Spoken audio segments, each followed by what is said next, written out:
This is Weather or Not. All right, welcome into the Wednesday edition of Weather or Not, halfway through the week, closing in on the official start of summer on Friday and feeling every bit of it out there. Certainly summer kind of settling in and going to be here to stay. Let's be real. It's going to warm up, obviously, as we head in the next couple of months, but starting to see that triple-digit heat index and pretty typical as we head toward the end of June here. It certainly is, and it's not really going to change too much. No. That is what we are going to start off with.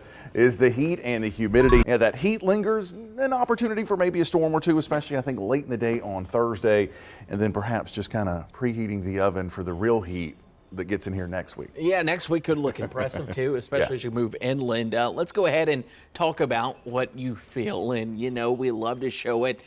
Some people call it the real feel, some call it the heat index. Whatever it is, your feels like temperature 105 is really where we'll max out, at least with this first initial round that comes in. And then notice by the time we head into the weekend, that 100 to 102, 103 degree range going to be hanging out that weekend. Not too bad, though, as we head into the forecast. Yeah, it's going to be a seasonably hot, typical summer weekend. This is what people want to see around here in June, to go to the beach, to get out on the boat. You want it hot. And that's exactly what we're going to get. Plenty of sunshine, upper 80s to near 90 on the beaches, low 90s inland. Really the only opportunity for a storm this weekend is going to be Saturday, and even that opportunity is looking really slim. Yeah, I kept telling people, and I'll say it again, if you have plans, don't cancel them. I wouldn't. Nope. It's very summer-like here, and most of us should stay dry. Mugginess isn't going anywhere, though, and that muggy meter just going to kind of stay consistent. We talk about cold front. Those don't exist. Yeah, we're done with, we're this is pretty much the muggy meter from here on out, probably through at least early September. It's pegged way up there in the steamy, and at times it'll sneak its way into the miserable range, and that's pretty much par for the course here. So with that and with those temperatures, again, we're going to hold that heat index each and every day, as you were mentioning, at or above 100 degrees. Yeah, you get the dew points, low to mid 70s. Starting to creep up, and you factor that in with your temperature. Your temperature trend continuing to look at those temperatures into the mid 90s as we head into the forecast potentially by next week. Couple models this morning say maybe some upper 90s for some areas next week. Yeah, definitely going to be getting hotter again still as we head into next week. And you can see the Climate Prediction Center kind of honing in on the East Coast, the Carolinas, up into the Northeast for potentially a decent little heat wave shaping up as we head into next week. Yeah, certainly more of a calm forecast here with a lot of heat and storms. Certainly not the case, though, as we take you coast to coast. If you missed it, probably the tornado of the year, EF2 tornado moving through. Most of this not causing any damage. Yeah, really a storm chaser and tornado lover's dream with these just insanely picturesque, beautiful tornadoes, but primarily in the middle of nowhere, Nebraska. They stayed mainly out over fields, rural areas, so very little in the way of damage, but just absolutely beautiful to look at. Nebraska is notorious among storm chasers for really cranking out some photogenic, wild-looking tornadoes, and yeah.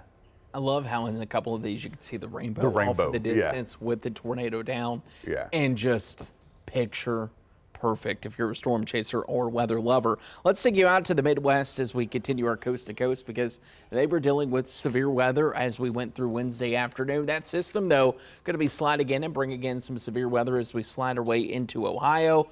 Pretty calm now as high pressure is going to build in. That area of high pressure going to keep basically the Midwest quiet through Thursday. Including there in Omaha, where it does get hot. 101 in Omaha for a high temperature for Thursday. Triple digits there, basically all across Omaha down into Kansas. Even Denver going to be up into the upper 90s, so summer definitely settling in there. We'll take you off to the northeast and cut some storms around heading into Thursday afternoon and evening. Could be a bumpy storm or two up there in the northeast, but overall nothing too crazy. There is a decent little risk for some of that severe weather that tries to work its way into the megalopolis from Boston down into New York City, potentially down to Philly and D.C. Could be dealing with some of that severe weather heading into Thursday afternoon and evening. Yeah, you'll notice the temperatures ahead of that cold front. 90s coming in for Baltimore, 91 in Dover, 92 in Washington. And then you go into West Virginia, you'll hold on to 70s there. Speaking of that, they'll take 70s compared to what they had earlier this week. The video coming out of West Virginia from earlier happening again. We had 6 people now confirmed dead.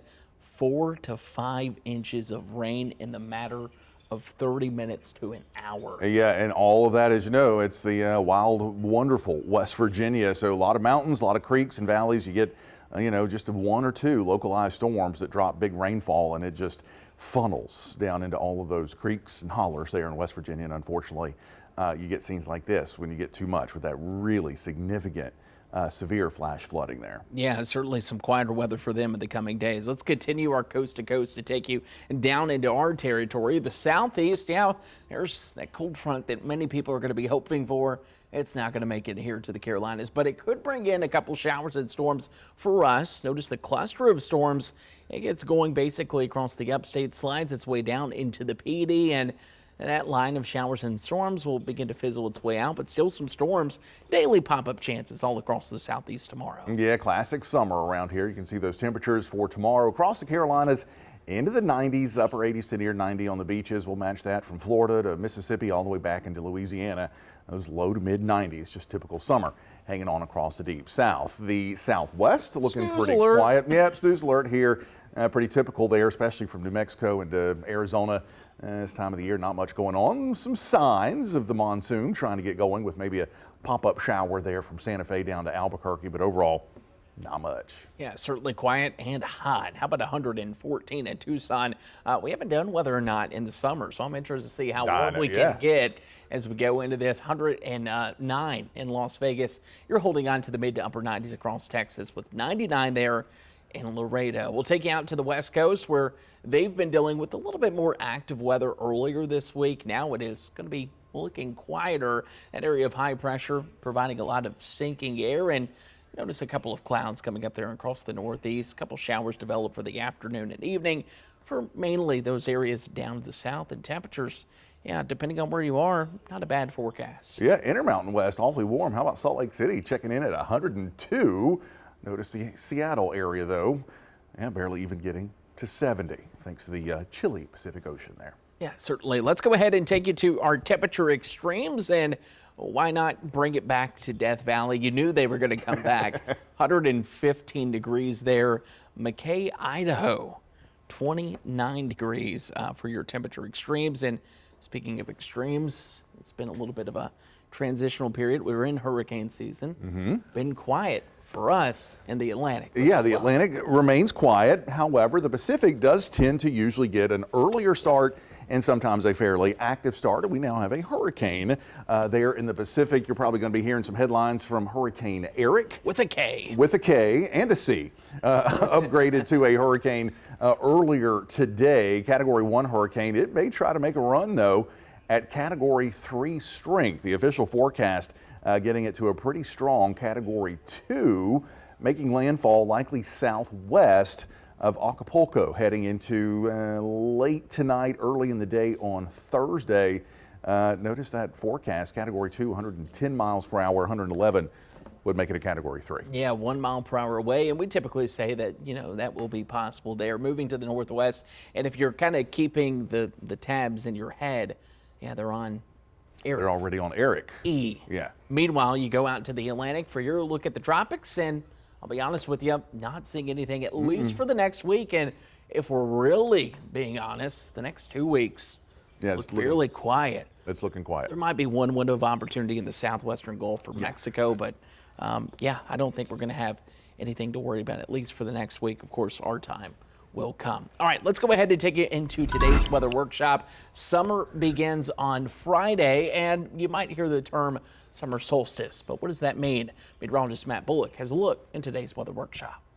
Some folks that don't know what a summer solstice is, let me explain. As the Earth orbits around the sun, it takes 365 days to do one full revolution or one full rotation around the sun. In addition to that, the Earth is also tilted at a 23.5 degree angle. With that unequal heating of Earth, that's the reason why we have the 4 seasons every year. So during the vernal and autumnal equinox, the direct sunlight is right over the equator. During the winter solstice in December, we see the highest sunlight directed in the southern hemisphere.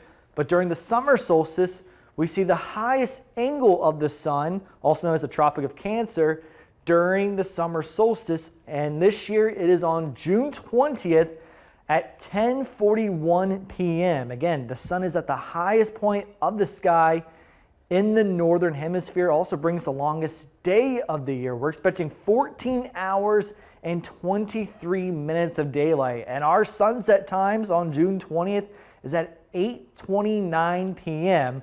But I will say though, after the summer solstice, the days actually slowly become shorter as we head into the winter solstice on December 20th of this year. Matt Bullock, WMBF News.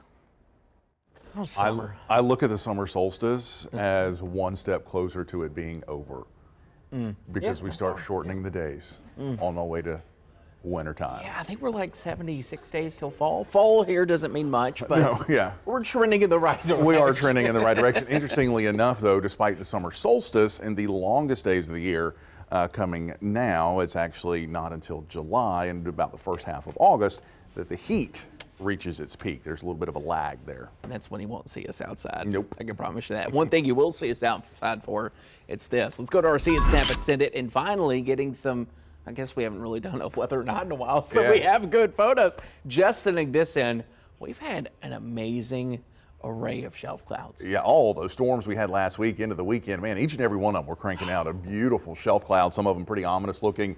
And I think this was from the storms that we had blow through the area on Saturday, last Saturday.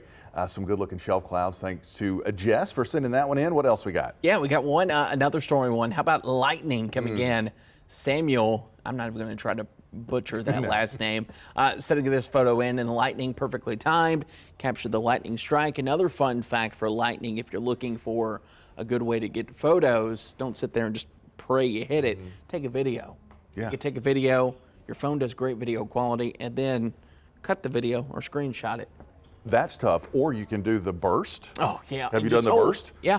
You can actually, and you don't even have to hold anymore. I figured out you can slide it. Oh, I did not know Like, that. put your thumb on the picture thing and then slide it left, and it'll do a burst. And I think it'll do up to 500 photos, which is how I do my lightning photography on the phone. And you'll just, And then you can scroll through and see which one managed to get the lightning bolt. who knew that you were getting a phone lesson today? I just learned We something should start a new. tech segment. You're right. Not with me. Not with us either.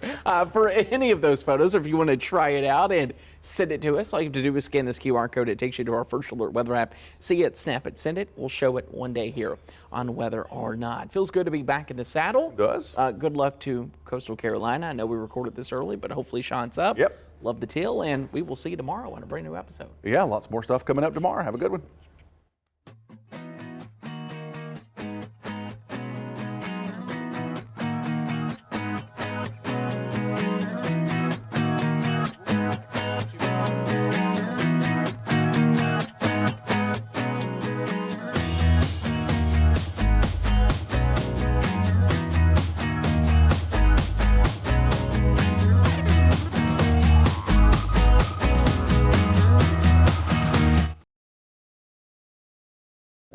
Yeah.